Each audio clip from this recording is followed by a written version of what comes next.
Welcome to Simply Ideal HQ. On this podcast, we engage thought leaders on topical issues around law and business in the most simplistic manner.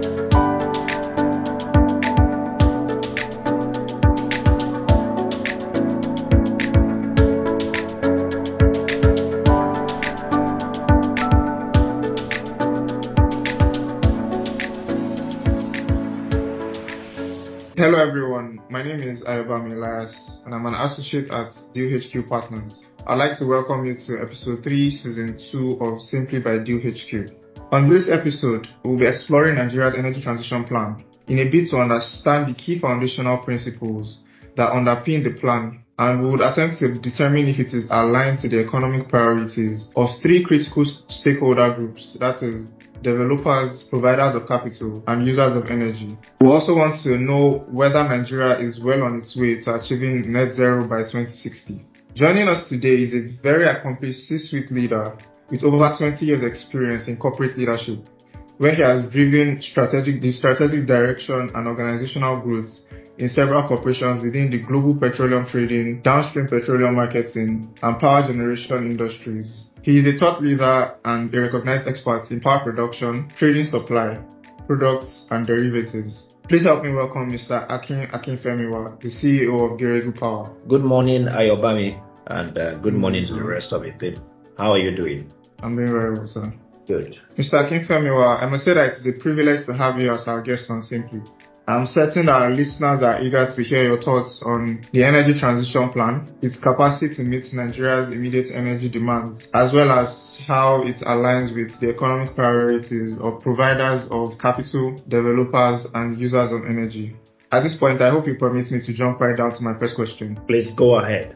Thank you. As one of our objectives on Simply, we try to simplify complex concepts for the ease of understanding of our listeners. I'm sure you'd agree with me that the National Energy Transition Plan sounds so elitist. I agree with you. It sounds very elitist, and as it pertains to the common man, I think there's a bit of haziness with respect to understanding. So my question here would be, does it truly concern the average Nigerian? And if it does, how does its implementation in life, business, and the future of the average Nigerian? Okay, so thank you, Ayobami.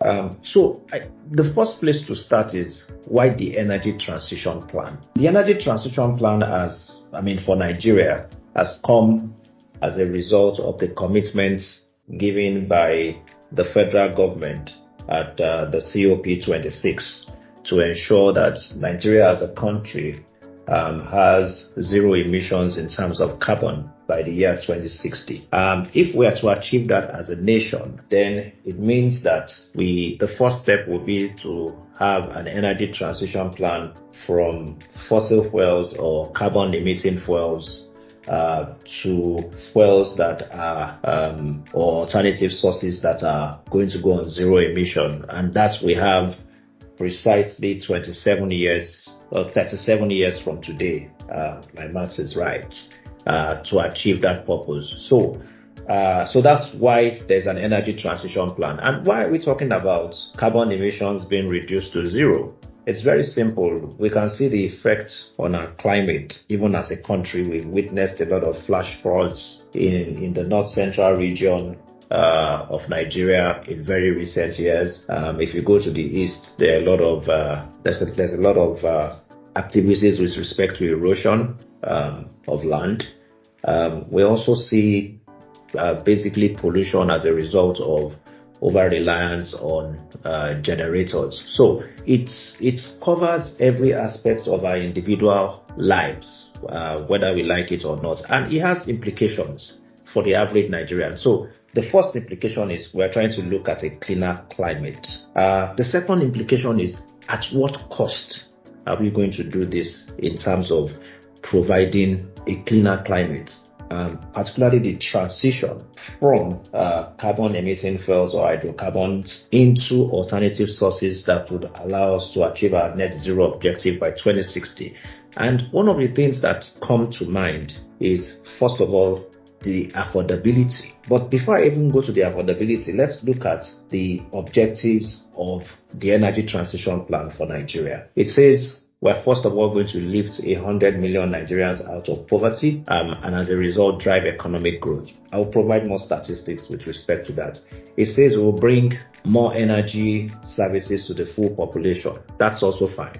It says all the job loss that will arise as a result of transitioning from hydrocarbon fuels into alternative sources will be managed.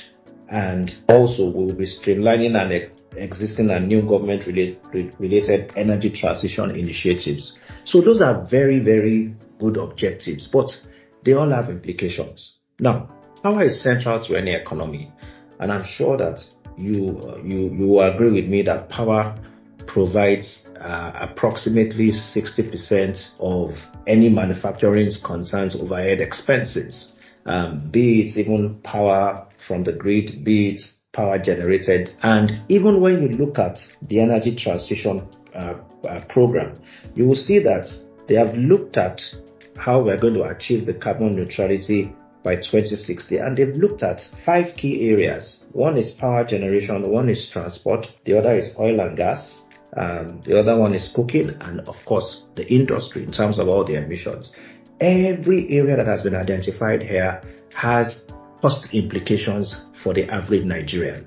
Whether we are transiting or we're even looking at the benefits that may accrue as a result of the energy transition itself, it will come at a cost because alternative sources of energy are going to require a lot of capex investments, and these capex investments have to be depreciated over time, and they are not cheap.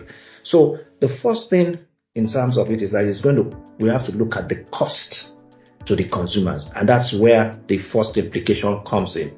It will come at a cost, and how do we manage that cost? It may be cheap today in terms of hydrocarbons. We don't know what it's going to be in terms of alternative fuels. How do we move from that step to carbon neutrality? And I think that cost and eventually affordability to the average Nigerian consumer is very, very key. The next thing for me is how do we finance the energy transition as a nation? Now, if you look at part of the energy transition plan, and again, I stand corrected, it says that for us to achieve that carbon neutrality by 2060, we're going to require about 1.9 trillion, and that's over the next 37 years. So that's approximately maybe about 10 billion naira annually in terms of all the things that we need to put together. Now, how do we intend to fund this? Nobody is going to fund this for us. Yes, we may have grants from the multilateral financial institutions to support and aid this transition. However, the bulk of that spend or proposed or potential spend lies with us. And the only way government is going to fund this is to also enlarge or cast the tax dragnet wider. And of course, once that is done, it also has cost implications for individuals and companies. Because I do not see how government is going to really put together the financing for this.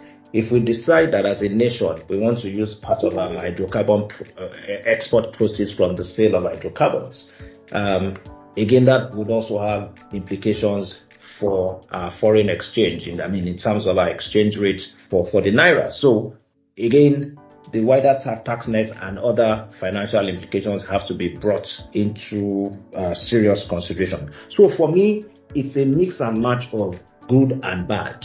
In fact, don't let me say good and bad. It has positive implications and it also has a bit of negative implications, because when we look at the positive side, the negative side will be the cost, the wider tax net that will of course impact the cost of goods and services and overall general living.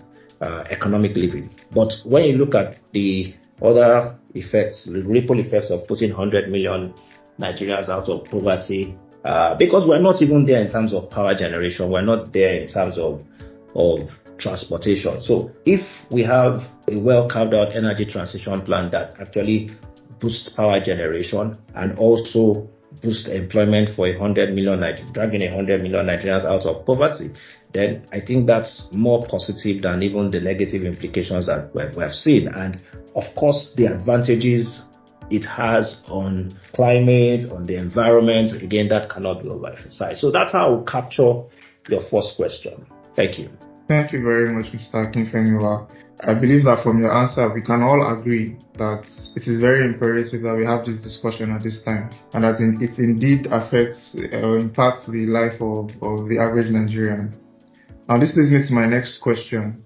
As it relates to combating climate change, this has become a very urgent phenomenon. And one of the major conversations in all public fora is as regards the issue of equity and fairness. Many stakeholders are of the opinion that the drive towards net zero must pay attention to the fair distribution of the economic burden of energy transition in line with the disparities between nations, while also balancing the cost against the overall benefit to each nation. With Africa still grappling mass poverty and limited access to energy, is net zero a key priority for the continent at this time? Also, how do you think that Africa should approach the conversation around just and equitable transition? Do you think that there is significant consideration for equity in Nigeria's energy transition plan, for instance? Okay, so thank you again for your question. So you see, for Nigeria, and Africa in general, we seem to be in a country of sorts. And why do I say that? So if you look at, let me make reference to Nigeria. So if you look at Nigeria today, already our installed capacity for power generation is about, I would say maybe about 11,000 megawatts. But the maximum our grid can accommodate is about 5,000.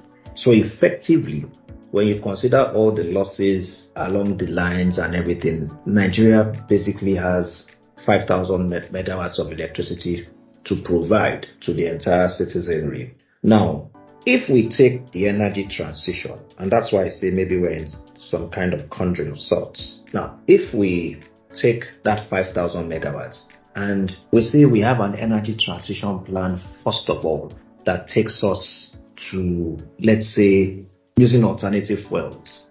Let's say we have something that takes us to 10,000 megawatts. And let's also say that the grid has the capacity to extend that, to extend its capacity to achieve that increment. It means that, first of all, Nigerians have more access to power. Okay? Nigerians having more access to power means that it will also drive economic growth. According to the Institute of Journal of Energy Economics, it says that for every 1% increase in power, your GDP grows up by about 3.94%. So if you increase your power generation by 1% effectively, you have a 3.94% in your GDP growth. I think that's very important because power is central to manufacturing, is central to food security, is central to practically everything, including even FDI and all of that. So that's the positive side. Now, when we want to look at the practical side still centers around energy affordability and security. Now, so when I take your question, do I think that it's a priority for us? We have to but we have to look at it from a balanced perspective. The first perspective is, yes, if these alternative sources, as we move towards zero carbon emissions, give us increased power capacity or expanded power capacity, then the answer is yes. But the second thing then becomes, with the abundance of hydrocarbon fuels for us as a nation, particularly natural gas, and where natural gas has been dedicated or designated as the transition fuel, are we now going to say that we're not going to maximize our hydrocarbon resources, which provide some sort of security for us and also some form of affordability with respect to power, something that is close to us, something that is near us, something that we just need to harness through good leadership, right? Are we going to junk all of that at the expense of moving towards a zero carbon emission state by 2060, we have to create a balance. And that's one area where I have been an advocate. So, is it a key priority for the continent? The answer is yes and no. But if we can create a balance around the transition fuel and using the gas for an extended, using gas to generate power, using gas to power transportation, and also reduce the flaring of gas from oil production, I think if that period can be extended, then I can say that we have a balanced and practical approach towards energy transition and also ensuring that the climate is carbon free. Thank you. Thank you very much, Mr. Akinfemiwa, for that answer. Now, my next question is this. At the core of the energy transition plan, we look at the utilization of natural gas as a transition fuel. The implication of this for the continent is that we can now move at our own pace while we utilize the available vast natural resources to meet the local energy demands. And we can do this without significantly disrupting the local economy, which is heavily reliant on revenue from its hydrocarbon reserves. Now, given that your company runs a gas power plant, it is clear that the gas shortages are one of the core issues that bedevil your operations. If this is the case, what are the critical steps needed to ramp up natural gas production and distribution if there is to be significant dependence on gas as a transition fuel? Okay, so thank you very much. Again, I'd said before that, whilst answering your previous questions, I'd said before that there is a need for us to maximize our hydrocarbon resources, particularly gas, for use during this energy transition period. Gas is abundant and we can use gas for power generation, we can use it for transportation, we can use it for cooking, and we can also use it for industry. So it covers all the 5 areas which are of genuine concern with respect to the energy transition plan. Now, how do we improve gas production, supply, and distribution? Very important. So, first of all, I'm sure you know that gas is associated with oil production. Without oil production, there can't be gas. So the first thing is we've had so many policies with respect to gas in this country. And I think one of the first things is to look at or come up with a practical gas policy. And the gas policy, we've had a few gas policies and we have enough eggheads to come out or develop and implement gas policies. We just need the right leadership to ensure that we move in this direction. And what would be the contents of a well-implemented gas policy, a well-crafted and implemented gas policy? For the purpose of this conversation, I'll just give you a few highlights. So the first thing is we have to ensure that we improve oil production, particularly in the oil producing areas. We've had technically as a country about 1 million barrels of shut-ins in terms of oil production. So first of all, we need to ensure that whatever those problems are in terms of damaged pipelines, in terms of security, in terms of community problems, and all other issues that we do not know, we need to curb these issues that have a devastating effect on our oil production as a nation, and ensure that at least we restore oil production back to where we used to be. So that's first of all in terms of increasing the volume of gas available.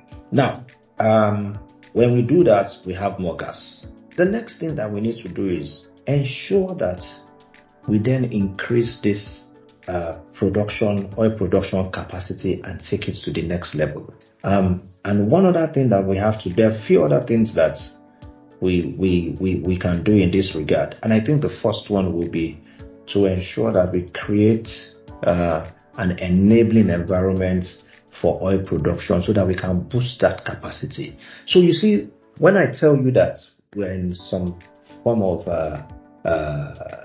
country. I say, are we not going to maximize our oil production vis-à-vis the need to cut down carbon emissions? Because without oil, we cannot produce gas.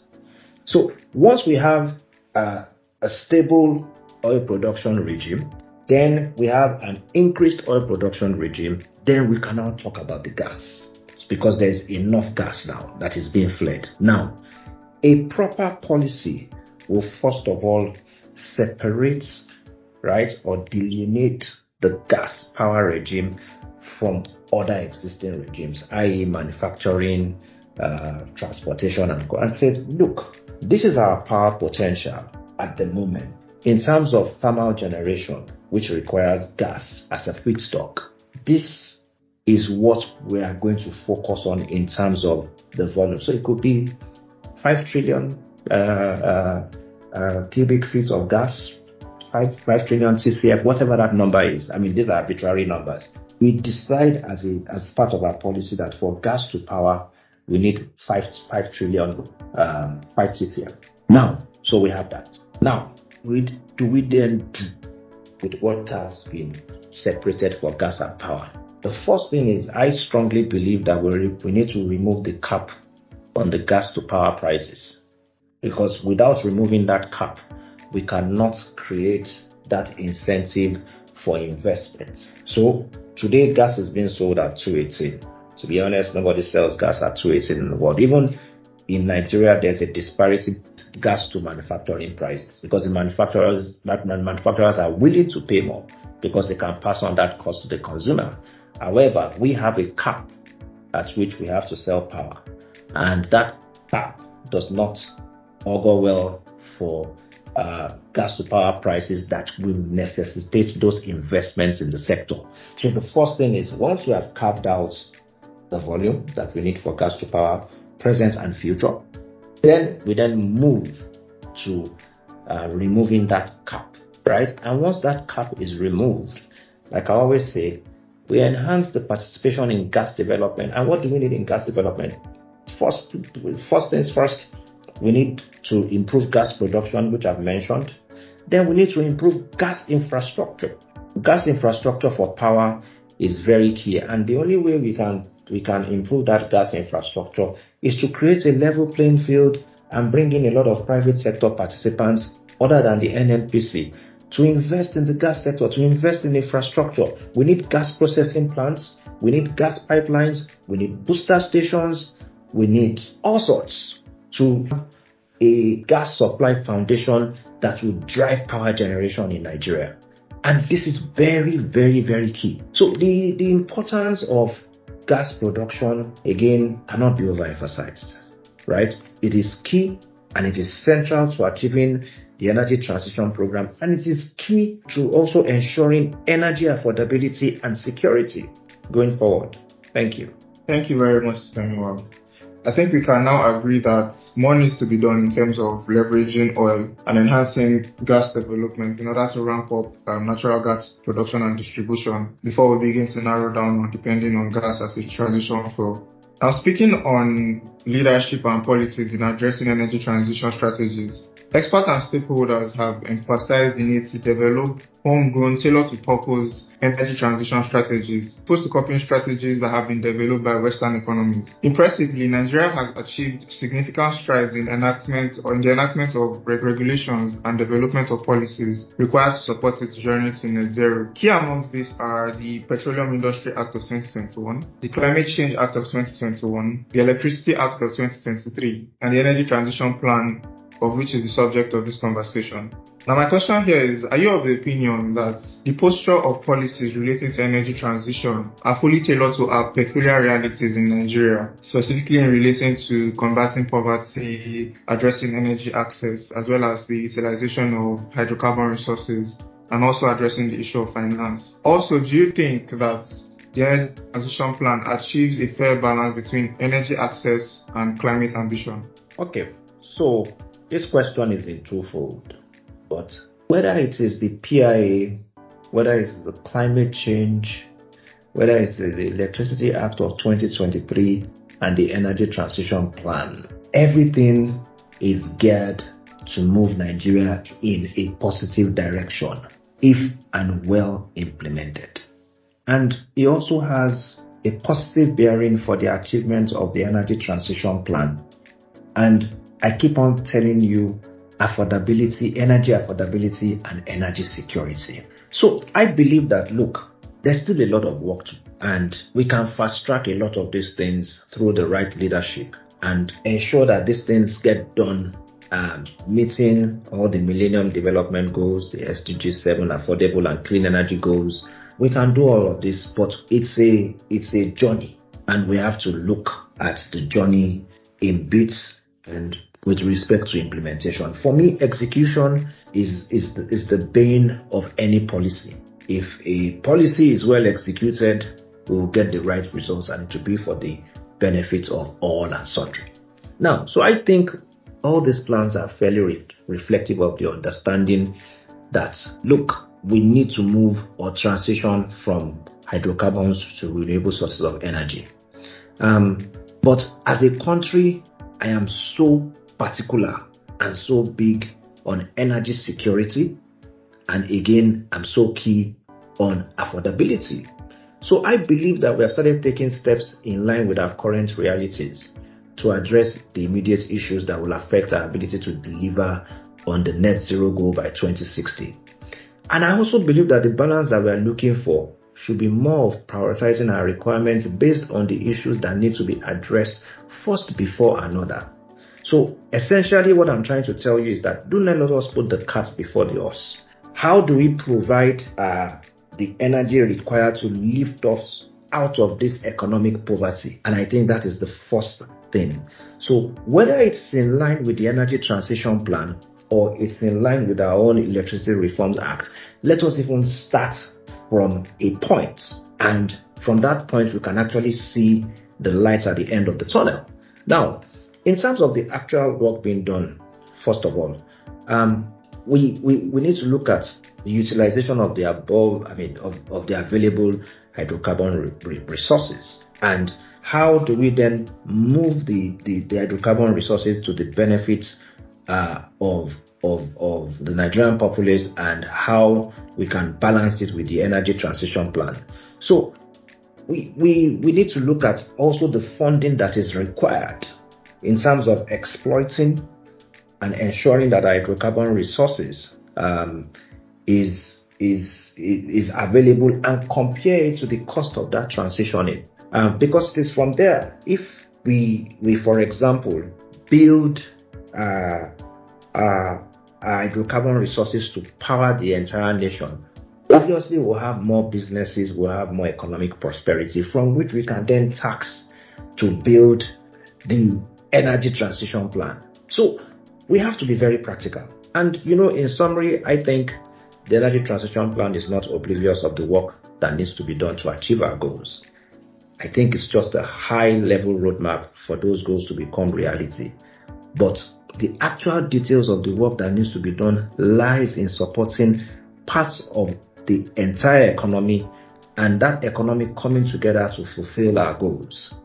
That collaboration is key for us to achieve energy security and energy affordability. Thank you. Thank you very much for that answer, Mr. Akinfemiwa. So, still on the area of policies, on the 9th of June 2023, the President of the Federal Republic of Nigeria, President Bola Ahmed Tinubu, assented to the Electricity Bill of 2022, which has now effectively repealed the Electricity Power Sector Reform Act of 2005.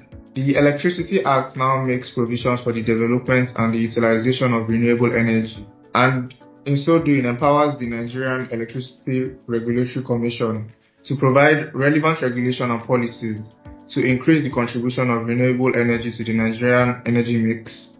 It also goes ahead to boost investments by providing tax reliefs as well as incentives for the implementation of renewable energy projects across the country. Now, we can agree that these are significant strides in pushing for energy transition and in order to achieve net zero by 2060. However, the question remains, do you think that this is enough to engender the transition to renewable energy and net zero emission by 2060? So, for me, I have, this is looking at the provisions of the Electricity Act.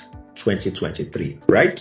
Now, so the passage of that act and all its contents is a very, very good development for the power sector, and particularly for the states. What it allows us to do essentially is, first of all, for us to look at what critically needs to be done for me.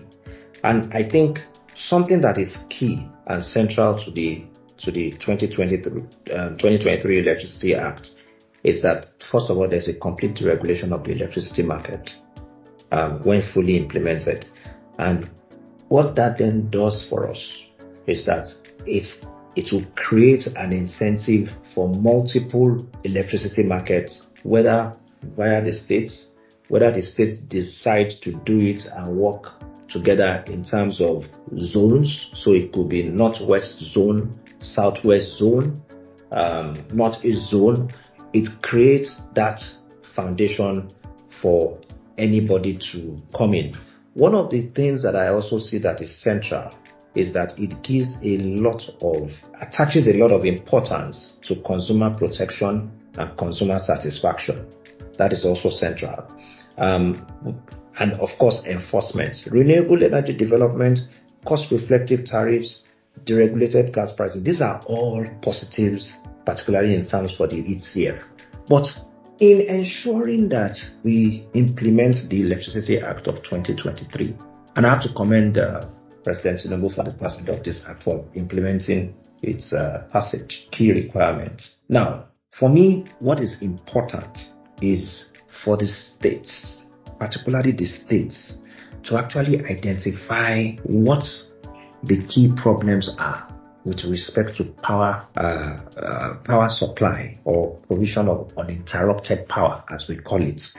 Let us look at it in terms of what really needs to be done for the benefit of the consumer. Because at the end of the day, it is the consumer that has the purchasing power. And what do I mean by this? We should identify what really needs to be done as opposed to embarking on elephant projects that will not deliver anything with respect to power supply. So, for example, if it's the development of transmission, in terms of transmission infrastructure, like the discussions we're having in Lagos State, then let's focus on it as a first step to ensure that there's liquidity and there's an incentive for investment in the sector. When you give consumers what they need, they'll pay for it. It's a trust thing. So what I think needs to be done is identify the projects that are critical to ensuring that the consumers pay for what they use. So critically in Nigeria, generation is not a problem for now. It's not a critical problem for now. What we need to do is to bridge the grid capacity to match the available generation. Then we can then begin to talk about the influx of alternative sources of energy to power generation and then subsequently to the grid. You see, the power business is a chain. Once we have a weak link, the others do not work. So the downstream, which is the distribution, anything that we're going to do in terms of the Electricity Act right now must focus on what? How do we get the money from the consumer? That's the downstream, that's the distribution, because without that, there's no way any investor will put their money into developing the other aspects of the Electricity Act. So even if I'm a solar supplier and I'm manufacturing solar equipment and I'm also trying to use it to improve or increase generation, of what use is it for me to put 2,000 megawatts capacity of solar technology in Lagos or in Ogun State when I cannot see the pipeline of the money because the grid does not have the capacity? And I think this is where a lot of people need to critically look at it, particularly operators in the sector. It is about the consumer. The consumer provides the pipeline, which is the pipeline financing that will drive infrastructure development and subsequently uninterrupted power supply. Thank you very much. Thank you very much, Mr. Akinfemiwa. Now, still on the provisions of the Electricity Act, the Act has attempted to decentralize the power sector by creating an independent electricity market across the states. Now, this was done against the backdrop of the recent constitutional amendments, which grants states the legislative autonomy to regulate electricity activities. Now, it is assumed that the decentralization of the sector as well as the creation of state electricity is expected to improve energy access, delivery and supply to the citizens, and it also ensures less reliance on the national grid while it attempts to capture the unserved and underserved areas in the states. Now, while I know that you have mentioned the customer as being integral to, or the consumer as being integral to, on the value chain, we would like to also know your opinion on the impact of this major sector reform on the market share and profitability of existing companies within the sector, such as yours. Okay, that's a very good question. When we look at the profitability, so one key area that I see in terms of the deregulation of the sector, particularly giving more power to the states, is that each state will develop its own electricity market. And the electricity market, like I said, would no longer be subsidized. And if it's not subsidized, what it means is that the liquidity is sustainable, i.e., every point on the value chain gets its own share of what is due. And why do I say this? So if, for example, I'm a distribution company and I've purchased power from the Transco, that's the transmission company, then I know for sure that I have enough liquidity from my consumers to pay the transmission company as well as the generation company that has provided the power. And for me, as a generation company, I have enough money to pay for gas, settle the transmission companies, and settle all my obligations to the banks or whoever I've actually taken money to finance my business from. So what it does for us, which is why I say it's a welcome development, is that it first of all eliminates the additional cost of finance with respect to your receivables, as we do now, where we have to wait for months before we even get paid a portion of our invoices, and some of the payments can even go for as far as 6 months to a year in terms of power that we've already sold to the national bulk electricity trading. So if well sustained and well implemented, like I've always said, it's a sustainable market that provides the liquidity on its own without any intervention or support from the government. It's self-sustainable, and the partners and the participants do not have to suffer from finance costs as a result of receivables from whoever is providing the liquidity or whoever is responsible for managing the liquidity in the market. So it gives what I would say it serves as an impetus for the development of pure electricity markets, self-sustainable electricity markets in Nigeria, provided it is well crafted and implemented. Thank you. Thank you very much, Mr. Akinfemiwa. So I know we have previously mentioned financing and liquidity as relates to the market and how significant it is in terms of moving forward with the energy transition plan. Now, I'd like to still highlight that the energy transition plan is now entering into its second year, and financing is imperative because we are doing this amidst a distressed economy, rising poverty levels, declining access to energy, a ballooning national debt portfolio which now stands at around 108.3 billion. This is also done when we look at an increasing global cost of debt, which has now become an albatross to the entirety of the plan. So we'd like to know, what is your opinion on the strategy for financing Nigeria's energy transition plan, seeing as experts have projected the need for about 410 billion up to 2060 and an average of 10 billion annually, most of which is intended to be sourced as debt from DFIs such as the World Bank, the US Exim, and net zero committed financial institutions. Okay. So, first of all, if you look at the Nigerian Energy Transition Program, it lacks a lot of detail in terms of the financing strategy, and it's very difficult to objectively assess its adequacy or otherwise.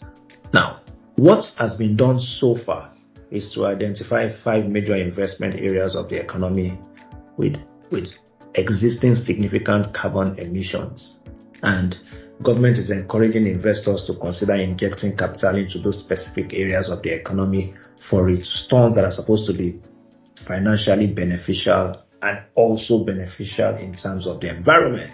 Now, these 5 areas are power, transport, oil and gas, cooking, and of course, industry. If we were to narrow down to these industries, I agree it's a good idea. But if you look at the minds of the investor and the government as well, the minds of the investors and the government, the policies have to be drafted properly. I mean, what are we investing in and what are the incentives that come out of this? That will be the driver of attracting the desired investment in this key areas. We have to be specific. And I believe that, yes, the energy transition plan is another document, just like every other document that comes out. But when you have a document, you have to distill what the key areas are. We don't have to do everything in there, but let us focus on key objectives and bring out the benefits let us look at what will enable us optimally extract and derive the benefits from these key areas. Now, there are also several provisions that have been made for initiatives like climate change, the Climate Change Fund, guidelines for securing foreign technical and financial partners, and all of that. But in my opinion, this is still very high level. You are XYZ, you do not have any track record. Don't let me say you do not have any track record. You do not have any track record in that field, but you have resources, or you can attract resources. How do we develop the criteria in terms of who does what and who embarks on certain projects? The financing plan is very high level. Like almost every plan, there are things I will probably do differently, but I think overall it's a plan that can work. However, the key issues go beyond having a plan and goes into how you can execute it. Like I've always said, I found out that most of any half-decent plan can work if the parties involved are very committed to execution, because that's where every plan succeeds or fails. So, for example, it appears that the recent change in administration has again doused the momentum in executing whatever financing plans the previous administration had for plugging the financial gaps identified in the energy transition plan. But again, I'm not aware at the moment of any high-ranking government official or representative that is engaging with our international partners in terms of the energy transition plan. As a matter of fact, who is even heading the energy transition plan as well? Who is driving it? Who is responsible for the key aspects? I'm not aware personally. But it's a long-range plan, and the government of the day is still very new. So we should plan appropriately and just maintain focus in these areas so that we are able to channel the resources, the financial resources particularly, towards key areas of development and where we will derive the benefits. I agree with the amount of money that has been highlighted. It's a lot of money, and again, I'm not sure how we are going to raise that. I don't know how we're going to get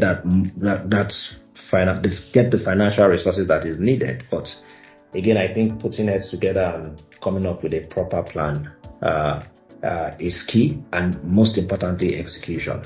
Thank you. Thank you very much, Mr. Akinfemiwa. I believe that we can all agree that a more effective strategy is needed in order to implement and to fast-track the energy transition plan. So that is the last question that we have for you today. Thank you so much for joining us and for making the time to be with us here today. Thank you very much, and you're welcome as well. Thank you for the opportunity, and you're most welcome. Thank you so much for making the time to join us today, Mr. Akinfemiwa. It has been 50 minutes of a very insightful conversation. To you out there, thank you for being a fabulous audience. Remember, the conversation continues on our social media handles. Do remember to send us your comments and thoughts on today's episode.